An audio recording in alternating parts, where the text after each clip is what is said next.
¿Es Gyo una secuela de Bob Esponja? Como es bien sabido, Gyo, la historia de terror de Junji Ito, se basa en una bacteria pensada originalmente como un arma biológica. Esta arma, que fue desarrollada durante la Guerra del Pacífico, se probó en animales, encontrando que inflaba sus cuerpos con un extraño gas producido por el germen y que al ser expulsado por los orificios de sus portadores, expedía un fétido hedor. El hedor enfermó en el proceso a varios de los científicos, por lo que empujados por la desesperación de encontrar una ventaja contra el ejército estadounidense, la armada japonesa accedió a proseguir con aquel proyecto. La idea no era matar a sus enemigos, sino lograr desconcertarlos lo suficiente para adquirir una ventaja en el campo de batalla. Siendo que los organismos por su cuenta se paralizaban antes de poder llegar a líneas enemigas, los científicos idearon una mejor forma de concentrar el gas. Conducían el gas por medio de unos ductos destinados a alimentar una maquinaria caminante que pretendía recorrer las áreas de conflicto y llevar consigo la peste del germen. Antes de poder ponerlos en práctica, el navío que los transportaba fue bombardeado por un avión estadounidense, perdiendo así todo rastro de los últimos ejemplares de aquellas extrañas máquinas caminantes. Pero, ¿qué tiene todo esto que ver con Fondo de Bikini y la esponja marina? Hay severas pistas que al conectar con la trama de Gyo resultan muy perturbadoras. Por ejemplo, la presencia de navíos de guerra hundidos siendo usado como establecimientos por todo Fondo de Bikini. Nos dan el primer indicio de que no solo Bob Esponja y el mundo real están conectados, sino también el contexto de que el estilo de vida de sus habitantes fue construido tras los rezagos de una guerra por el mar. Para dejar mejor en claro los detalles a los que me remitiré en esta teoría, aclaro que solo tomaré en cuenta el canon original de Bob Esponja, siendo este compuesto por las primeras 3 temporadas y la película final. Gyo y Bob Esponja transcurren en la misma época. Durante la Segunda Guerra Mundial se llevó a cabo un enorme conflicto bélico llamado la Guerra del Pacífico, que tuvo como protagonistas a Japón y a Estados Unidos. Este conflicto, que duró desde 1941 hasta 1945, tuvo un evento característico de impacto monstruoso en el mar. Estados Unidos, realizando sus primeras pruebas con la bomba atómica, bombardeó decenas de veces un atolón en las Islas Marshall, el atolón Bikini. Un lugar ahora reconocido por su peligroso nivel de radiación. El atolón Bikini es la representación fatídica de lo que las pruebas nucleares le hicieron a la vida marítima. Seres mutantes capaces de formar una sociedad subacuática. Se menciona en el episodio Hora de Dormir en la licencia de conducir de Don Cangrejo, que nació el 7 de noviembre de 1942, un año después de que comenzara la Guerra del Pacífico. Y por si esto fuera poco para conectar los sucesos de guerra que imperaban por el mundo, un dato más nos confirma los hechos. En el episodio Video de entrenamiento de la 3ª temporada se nos cuenta que Don Cangrejo cayó en depresión tras participar en la guerra. Y fue tiempo después que adquirió un asilo de ancianos que acabó por transformar en el crustáceo cascarudo. Don Cangrejo será aquí nuestro referente temporal. Esta guerra en la que estuvo el cangrejo no es la misma que la mencionada, pues aún sería un niño. La guerra que cuadra con su edad es a la que pudo alistarse cuando cumplió sus 18 años. La guerra de Vietnam. En efecto, Bob Esponja está en nuestra línea de tiempo. En el capítulo testimonio de Gyo, el Dr. Koyanagi revela que el germen que ha infectado a los animales del mar se comporta igual que aquel germen perdido en las aguas del Pacífico. Este es un mapa de las zonas donde ocurrieron los hechos de la guerra. Okinawa, siendo la primera ciudad donde estos parásitos se presentaron, se ubica extremadamente cerca de las islas que vivieron los conflictos del pasado, al igual que peligrosamente cerca del atolón Bikini. Pensar que el navío extraviado que portaba los prototipos de las máquinas caminantes quedó varado a las cercanías del atolón radioactivo resulta ahora bastante convincente. Oye, gato gordo, no solo eres gordo, sino también muy tonto. En Bob Esponja jamás se ha mencionado la existencia de un gas o de algún germen como ese. Esta teoría no tiene sustentos, diría alguien con poca paciencia, pues hay 2 capítulos más que nos entregan las piezas faltantes. Cosas que pasaron desapercibidas, pero que aguardan extraños misterios. La peste. En el capítulo de La peste, Bob contrae una extraña especie de resfriado por quedarse dormido con el refrigerador abierto. Al despertar, nota que se siente enfermo y cuando Gary propone que podría ser un resfriado, Bob lo corrige diciendo ser la peste, algo que pronto se nos revela como una enfermedad ampliamente conocida en Fondo de Bikini y aparentemente bastante temida. Digo esto refiriéndome a la reacción que causó en Don Cangrejo al ver a Bob en el trabajo, pues sería impensable que alguien como él diera un descanso a causa de una enfermedad inofensiva. Tal vez sus años de servicio le mostraron lo que ocurre cuando la enfermedad no se trata a tiempo. Cuando llega a casa, Bob, que apenas puede mantenerse en pie, decide finalmente acudir a un doctor, por lo que llama a Arenita para que lo acompañe al hospital, y a pesar de decirle que llegará más rápido que un conejo descalzo montado en un trineo engrasado en pleno mes de agosto, resultó ser Patricio quien llegó antes a verlo.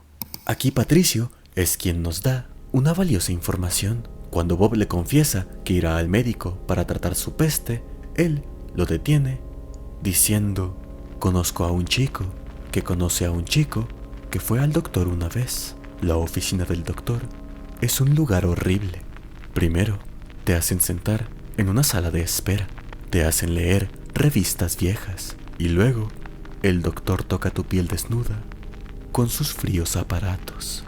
A primera vista, esto podría sonar como una mentira para evitar que Bob fuera al doctor, pero ¿qué tal si lo que Patricio dijo se trata más bien de una leyenda? ¿Qué tal si el lugar al que Patricio se refiere es donde terminaron los pacientes que contrajeron la peste al principio? Los casos que llevaron al padecimiento a ser reconocido por la gente. La peste debe ser una enfermedad que solo afecta al universo de Fondo de Bikini, gestada a raíz de las huellas radioactivas y las mutaciones que hicieron posibles a sus habitantes. Patricio intenta curar a Bob obstruyendo sus agujeros. La enfermedad, ahora contenida en un cuerpo cerrado, cambia entonces a unos síntomas familiares. Inflama en exceso el cuerpo del paciente y, por si fuera poco, lo hace expulsar un asqueroso hedor de su boca. Aquí las cosas han dejado de parecer casualidad. Esto hace más fuerte la posibilidad de que si los síntomas de la peste continúan sin ser tratados, puedan aumentar la intensidad de sus efectos, abriendo paso para lo que hace al germen de Gio tan característico. Ya se ha visto desde el primer capítulo de Gio que los organismos infectados no tienen que estar necesariamente cerca de una de las máquinas caminantes. Tadashi fue atacado por las cercanías del barco hundido, por lo que probablemente era un pez pequeño que sin maquinarias caminantes a su alrededor solo volaba por el agua como un torpedo impulsado por el gas. El capítulo finaliza con Bob yendo al doctor y recibiendo un tratamiento especial, el tratamiento de la esponja, un método que resulta algo peculiar, pues cuando Patricio intentó probarlo también, recibió un trato mucho más brusco, como si esa cura fuera específica para las esponjas. Y claro, tiene todo el sentido. La mayoría de los pacientes de Fondo de Bikini son pescados. Ellos deben requerir un tratamiento diferente, quizás uno más cercano al que mencionó Patricio. Lo cierto es que, más que tratarse del germen que acecha en Gio, este corresponde a una versión mucho más gentil y tratable de la enfermedad, como una protobacteria de la enfermedad del hedor mortal. Pero entonces, si se trata de una versión primitiva, ¿cómo llegó a convertirse en su versión más letal? Según lo que los estudiantes del último capítulo de Gio conjeturaron, fue la bacteria la que mutó por su misma naturaleza. Sus microorganismos fueron los que interactuaron con el entorno, lo que derivó a una nueva clase de criatura, una ramificación nunca antes vista en la cadena evolutiva, aunque tal vez la peste haya tenido un empujón externo para poder evolucionar.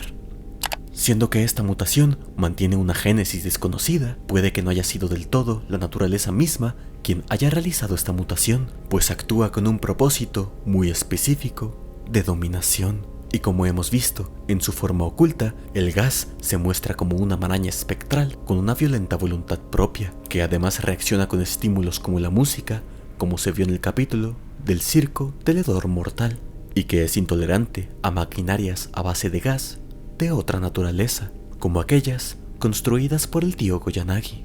Para este punto, las conclusiones se decantan a plantear una sola pregunta: ¿qué sería ese algo capaz de manipular el genoma a nivel microscópico, que además tuviera un claro objetivo de dominio y que empleara el uso de una herramienta de control? Microorganismos, dominio sobre el mundo. Algo aquí huele muy mal. Bob Esponja, la película. El final canónico, y a mi parecer el mejor de esta serie, termina con la película del 2004, donde Bob, en su travesía por recuperar la corona de Neptuno, conecta con la parte más heroica de sí y demuestra sus capacidades para finalmente ascender a gerente. Pero al término del filme hubo varios misterios que quedaron sin responder. Hagamos un breve recuento de los datos que tenemos hasta el momento. Conocemos que ambas historias comparten la misma línea espacio-temporal, el mismo contexto histórico y una enfermedad con la misma sintomatología, sin una cura general. Sin embargo, para que las señales tengan coherencia y exista una bacteria con un potencial tan aterrador, debería haber al menos una preocupación conocida por parte de los habitantes de Fondo de Bikini acerca de esta extraña enfermedad. Sería incrédulo pensar que nadie en la ciudad haya pensado ya en tomar medidas sobre este brote, a menos que sea un fenómeno que se esté manteniendo en secreto, una medida tomada para no alertar una crisis social que podría estar siendo llevada a cabo por una sola criatura con poder absoluto.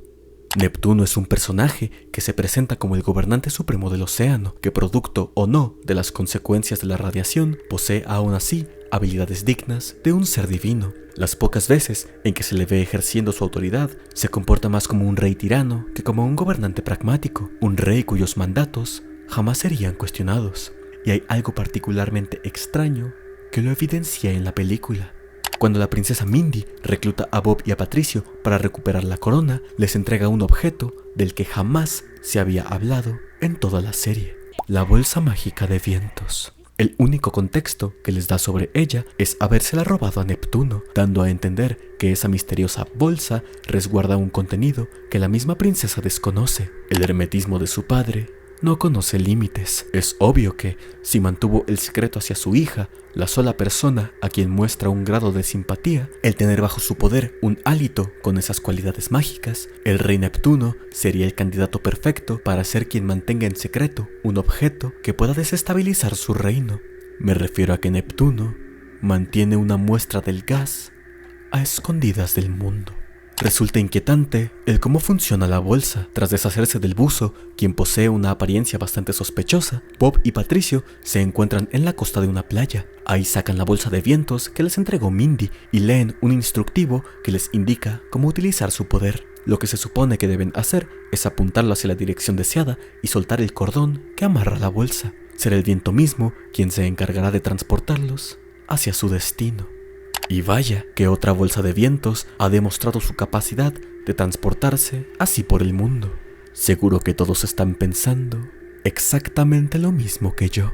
En el capítulo 2 de Gyo, cuando Tadashi acaba con la asquerosa criatura del mar, procede a guardarla en una bolsa y luego la remata golpeándola con una gran piedra. Claramente, la criatura está muerta, por lo que los acontecimientos posteriores no necesitan de un cuerpo infectado para actuar, sino que hace falta que en la bolsa solo haya gas. Este mismo gas, encerrado en la bolsa, la hace levitar y acechar durante un rato a Kaori y Tadashi, pero al final del capítulo desaparece sobrevolando el mar. Y es 3 capítulos después que se descubre qué fue lo que pasó con ella, cuando llega hasta Tokio para reventar sobre las cabezas de nuestros protagonistas. El gas y su misteriosa voluntad es la que le permite moverse libremente, cosa que lleva a pensar que no es que Patricio haya cometido un error al destapar los vientos de la bolsa. Él siguió las indicaciones al pie de la letra. Lo que pasó más bien fue que el gas revoloteó sobre ellos para arruinarles su escape, realizando inclusive estos revoloteos casi burlescos al haberlos dejado varados. Tuvo que ser David Hasselhoff, nuestro aliado inesperado, quien con sus poderosos pectorales los llevara hasta buen puerto. Pero este interesante objeto no es la única información importante que nos da Mindy. Cuando ella advierte a Bob y a Patricio sobre el destino al que se enfrentarán al llegar a Ciudad Almeja, les dice que el camino es muy peligroso. Hay delincuentes, asesinos y monstruos, realizando entre la enorme vastedad de diversidad marina una seña que parecía asemejarse más al del cosmos arácnido. Claro, esto ya es estirar demasiado la teoría. Para que esto hiciera sentido, el barco que se hundió con los prototipos debería haberse varado por esa zona, y de eso no hay ninguna prueba sólida. No me cabe duda, el lugar más corrompido por la radiación se encuentra en Ciudad Almeja, cuna donde impulsados por la energía nuclear, los microorganismos del germen japonés pudieron alcanzar una síntesis impensable. Además, es en esta zona profunda donde las especies del mar se diferenciaron por completo de los habitantes de fondo de bikini, como si su desarrollo se hubiera nutrido de elementos más agresivos, donde una criatura como la de Gyo pasaría perfectamente desapercibida. No es momento de perderse, la explicación definitiva aún no me parece presente todavía. Si bien el germen pudo mutar en Ciudad Almeja con los prototipos caminantes para llegar a las criaturas que ya conocemos, creo que la peste juega aquí un rol clave para la propagación de esta enfermedad.